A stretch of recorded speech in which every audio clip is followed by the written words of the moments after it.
Going to come out in the Legend Yacht Transport presented by the Old Cannery Furniture Warehouse. Jamie Nielsen away from the dock. It is Chartreuse. It is Royal Blue. And he's going to have the rest of the field right behind him. Ladies and gentlemen, we are inside. 5 minutes. We're at 4:30 until our final heat actually begins. Let's one more time take a look at the boats. It's the U1. It's powder blue and white. It's the Miss Homestreet. It's driven by Dylan Runny. The bright red U8 Beacon Electric driven by J. Michael Kelly.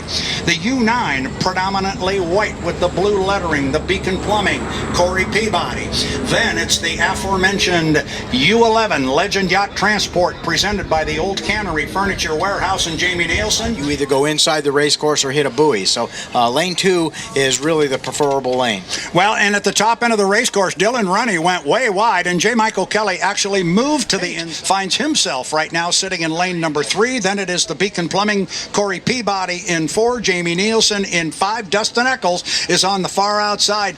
I like where they are, although maybe Kelly and Runny might be a little bit early. John Walters, you want to be at that apex at the 1 minute mark.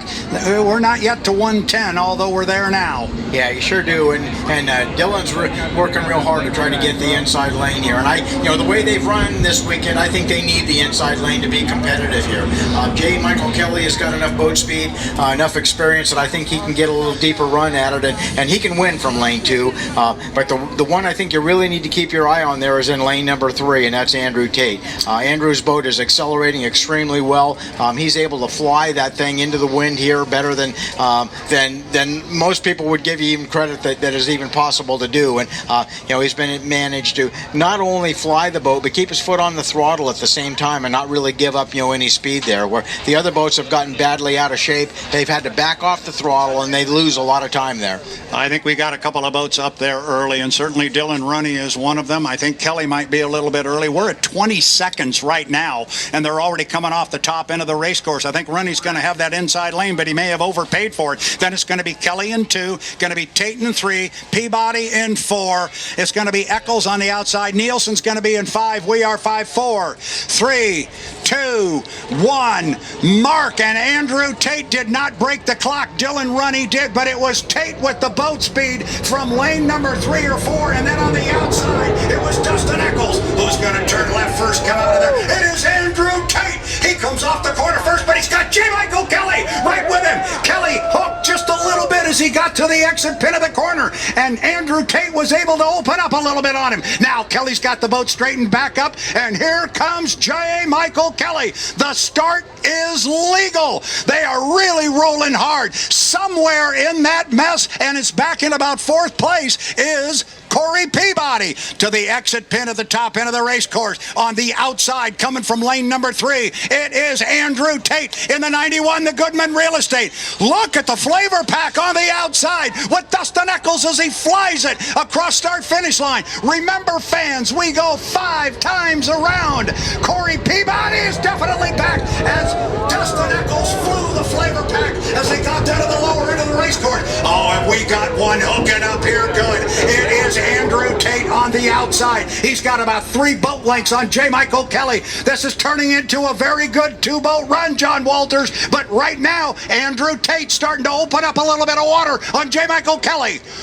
Andrew's really in the perfect spot position here. He's got room on the outside to drift out a little bit if he needs to. He's really trying to hold that number 2 lane and not give J. Michael Kelly any more room than he absolutely has to there. They come off the exit pin pretty close because J. Michael had a shorter distance, but Andrew's got top end on him here, and he tends to pull away a little bit more. He's in perfect shape. The boat is run, but J. Michael Kelly's pulling real hard on the inside there. They're going to be side by side when they get to the entrance pin. Yeah, they're down at the entrance pin in the corner right now. We start lap number 3, and they are literally dead even. They are dead even. Now it's Kelly that you see first coming off the exit pin. Right with him is Andrew Tate. J. Michael Kelly comes off the pin. You can see Tate. He's right on the outside. outside. We expected a barn burner. This is a beauty. We've got a great race running for second place. Dustin Eccles in the flavor pack is on the outside of Corey Peabody in the U9 to Beacon Plumbing, but the race is out front, and Kelly just opened up some water on Tate. Not much, but he's got about 2 or 3 boat lengths. Exit pin off the top end of the race course. The Gold Cup is on the line. The National High Points Championship is on the line, and Kelly has opened up a little bit of water. They'll put 3 in the books with 2 more to go. It is J. Michael Kelly and the Beacon Electric. Johnny's opened up water. He has, and then Andrew's really fighting with the wind at this point in time. He's really trying to work hard to keep that boat settled down. In the meantime, J. Michael is out front and pushing hard. He's actually stretching the lead a little bit. He's picking up a little bit of room every straightaway here. They kind of hold even with each other going through the turns, but with all that water in the air, it's hard to see exactly what's going on with Andrew over there, but he's losing ground. He is losing a little bit of ground now to the top end of the race course. The race for third place has kind of been settled. It is now Corey Peabody in third position, but our race is at the top end of the race course. J. Michael Kelly will come down at complete lap number 4. He'll get a white flag with 1 to go, and he is opening water still on Andrew Tate. He's got more than a rooster tail. J. Michael Kelly, this could be the race of his career. He's won a Gold Cup before. He has never won the Drivers' National High Points Championship. Take that back. He's never won the team and the drivers at the same time. He would get them both right here if he can hold on for 3/4 of a lap. Up the backstretch, J. Michael Kelly off the turn, got a full rooster tail on Andrew Tate. Third place goes to teammate Corey Peabody driving a Beacon Plumbing, and then it is back to the flavor pack, and then Dylan running in the Homestreet. Top end of the race course, John Walters, I'm going to bring him through the top end and bring him down. The checkered flag is hanging. J. Michael Kelly, this could be the biggest day of his career.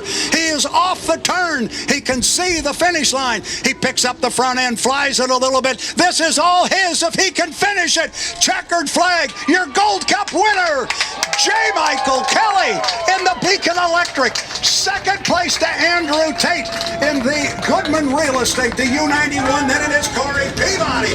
You hear the fans clapping here behind us on the tower. I think that is a popular win. J. Michael Kelly. Holy cow, 4th place is going to go to Dustin Eccles in the U40, the flavor pack. Here comes Dylan Runny. He will come down in the U1, the Miss Homestreet. We expected a good one. We got it. Oh my goodness, 1, 2, 3, 4, 5 started, or 6 started, 5 have finished. Here comes Jamie Nielsen in the U11, the Legend Yacht Transport, presented by the Old Cannery Furniture Warehouse. My, oh my. John Walters, that was fun. Can we do this again? Yeah, that was an amazing race, and I think you just saw J. Michael have the better boat ride, as able to just open up a little bit of ground, and once he got out in front, he just never looked back.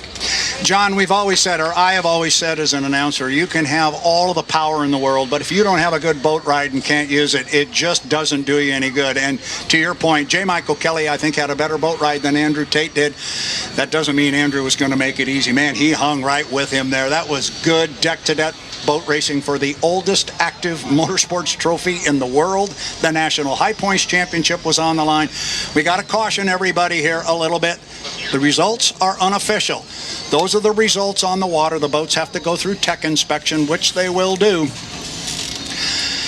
Yeah, we've been lucky so far today, or the guys have just been that good that we haven't really had any technical disqualifications or any technical rule issues at all. I hope that is indeed the continues here in the final heat. But a whale of a boat race, man. You saw some outstanding driving. You saw some outstanding preparation.